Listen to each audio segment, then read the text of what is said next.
আমি আপনাদেরকে একটি গ্রাম্য ফলের সাথে পরিচয় করিয়ে দেব।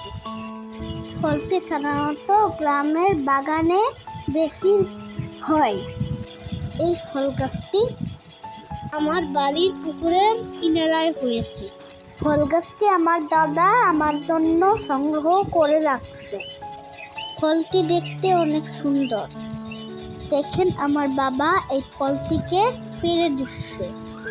আমাদের এলাকায় এটিকে আমজাম করুণা ফল বলা হয়। আপনাদের এলাকায় এটিকে কি বলা হয় কমেন্ট করে জানাবেন। এটি বুলবুলি পাখি খেতে খুব পছন্দ করে। একটি চমৎকার বিষয় হলো ফলটি যখন পাড়তে যাই তখনই আমি একটি টুনটুনি পাখির বাসা দেখতে পাই। এই ফলটা খেতে কিছুটা মিষ্টি আর কিছুটা কদযুক্ত।